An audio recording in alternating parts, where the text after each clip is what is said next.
Hello friends, welcome back to my channel. ಇವತ್ತು ನಾವು ಮಹಾರಾಷ್ಟ್ರ ಸ್ಟೈಲ್ನ ರುಚಿಕರವಾದ ಹೆಗ್ ಬಿರಿಯಾನಿ ಮಾಡ್ತಾ ಇದ್ದೀನಿ. ಈ ಬಿರಿಯಾನಿ ಇನ್ಸ್ಟೆಂಟ್ ಮಸಾಲೆಯೊಂದಿಗೆ ರುಚಿ ಅದ್ಭುತವಾಗಿರುತ್ತೆ. ಹಾಗಾದರೆ ಬನ್ನಿ ಸ್ಟಾರ್ಟ್ ಮಾಡೋಣ.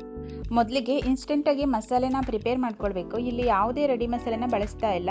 ಇಲ್ಲಿ ನಾನು ತೊಗೊಂಡಿರೋದು 1 ಸ್ಪೂನ್ ಧನಿಯಾ ಬೀಜ, 4 ಪಿಸ್ ಚಕ್ಕೆ, 4 ಲವಂಗ, 3 ಏಲಕ್ಕಿ, 5 ರಿಂದ 6 ಕಾಳುಮೆಣಸು, 1 ಟೀ ಸ್ಪೂನು ಸೋಂಪು, 1/4 ಟೀ ಸ್ಪೂನು ಮೆಂತೆಕಾಳು, 2 ಪಲಾವ್ ಎಲೆ. ಇಷ್ಟನ್ನು ಎಣ್ಣೆ ಹಾಕದೆ ಡ್ರೈ ರೋಸ್ಟ್ ಮಾಡ್ಕೊಳ್ಳಿ. ನೆಕ್ಸ್ಟು 1 ಈರುಳ್ಳಿ, 1 ಟೊಮೆಟೊ, 1.5 ಇಂಚು ಶುಂಠಿ, 6 ರಿಂದ 7 ಬೆಳ್ಳುಳ್ಳಿ ಇಷ್ಟನ್ನು ತೊಗೊಂಡಿದ್ದೀನಿ. ಇದನ್ನೀಗ ಫ್ರೈ ಮಾಡ್ಕೊಳ್ಬೇಕು. ಒಂದು ಫ್ರೈ ಪ್ಯಾನ್ ಇಟ್ಕೊಂಡು ಸ್ವಲ್ಪ ಎಣ್ಣೆನ ಹಾಕಿ ಬಿಸಿ ಮಾಡಿ ಈರುಳ್ಳಿ, ಬೆಳ್ಳುಳ್ಳಿ, ಶುಂಠಿ ಇಷ್ಟನ್ನು ಚೆನ್ನಾಗಿ ಫ್ರೈ ಮಾಡ್ಕೊಳ್ಳಿ. ಈರುಳ್ಳಿ ಕಲರ್ ಚೆನ್ನಾಗಿ ಚೇಂಜ್ ಆಗಬೇಕು. ಈರುಳ್ಳಿ ಕಲರ್ ಚೇಂಜ್ ಆಗೋವರೆಗೂ ಇದನ್ನು ಚೆನ್ನಾಗಿ ಫ್ರೈ ಮಾಡ್ಕೊಳ್ಳಿ. ಆನಿಯನ್ನ ಚೆನ್ನಾಗಿ ಫ್ರೈ ಮಾಡಿಕೊಂಡ್ರೆ ಟೇಸ್ಟ್ ತುಂಬಾ ಚೆನ್ನಾಗಿರುತ್ತೆ. ನೆಕ್ಸ್ಟ್ ಇದೆಲ್ಲ ಚೆನ್ನಾಗಿ ಫ್ರೈ ಆದಮೇಲೆ ಈಗ ಟೊಮೆಟೊ ಹಾಕೊಳ್ತಾ ಇದ್ದೀನಿ. ಟೊಮೆಟೊ, ಹಸಿರು ಮೆಣಸಿನಕಾಯಿ, ಹಾಗೆ ಕೊತ್ತಂಬರಿ ಸೊಪ್ಪು, ಹಾಗೆ ಪುದೀನ ಸೊಪ್ಪನ್ನು ಕೂಡ ಹಾಕ್ಕೊಂಡು ಚೆನ್ನಾಗಿ ಫ್ರೈ ಮಾಡ್ಕೊಳ್ಳಿ.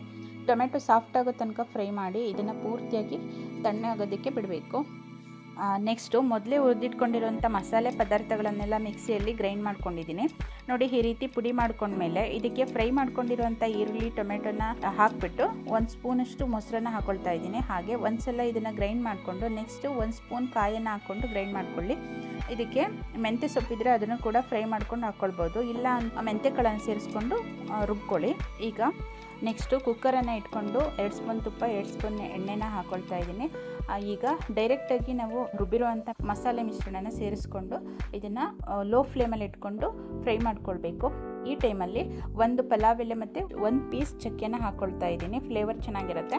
ಈಗ ಇದು ಎಣ್ಣೆ ಬಿಡೋವರೆಗೂ ಇದನ್ನು ಫ್ರೈ ಮಾಡ್ಕೊಳ್ಬೇಕು. ಲೋ ಫ್ಲೇಮಲ್ಲಿಟ್ಟು ತಟ್ಟೆನ ಮುಚ್ಚಿ ಫ್ರೈ ಮಾಡ್ಕೊಳ್ಳಿ. ಎಣ್ಣೆ ಬಿಡೋವರೆಗೂ ಇದನ್ನು ಫ್ರೈ ಮಾಡ್ಕೋಬೇಕು. ಅಷ್ಟರಲ್ಲಿ ಮೊಟ್ಟೆನ ತೊಗೊಂಡಿದ್ದೀನಿ. 4 ಮೊಟ್ಟೆನ ಈ ರೀತಿ ಮಧ್ಯ ಮಧ್ಯೆ ಕಟ್ ಮಾಡ್ಕೊಳ್ಳಿ. ಮಸಾಲೆ ಎಲ್ಲ ಚೆನ್ನಾಗಿ ಹಿಡಿಯುತ್ತೆ ಅದಕ್ಕೆ.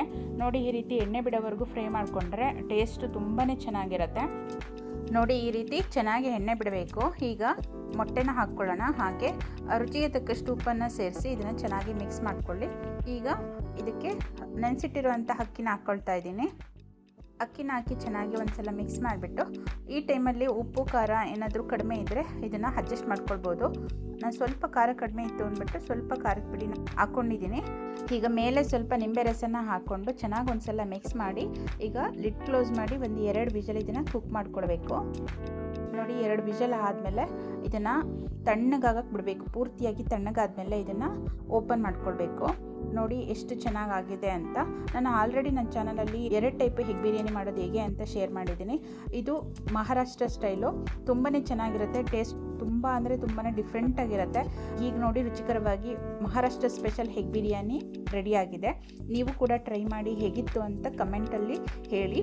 ಮತ್ತು ಹಾಗೆ ಮರೆಯದೇ ಲೈಕ್ ಮಾಡಿ ಮತ್ತು ಶೇರ್ ಮಾಡಿ, ಸಬ್ಸ್ಕ್ರೈಬ್ ಮಾಡ್ಕೊಳ್ಳಿ ಅಂತ ಹೇಳ್ತಾ ಮತ್ತೆ ಸಿಗೋಣ ನ್ಯೂ ರೆಸಿಪಿಯೊಂದಿಗೆ. Thank you for watching.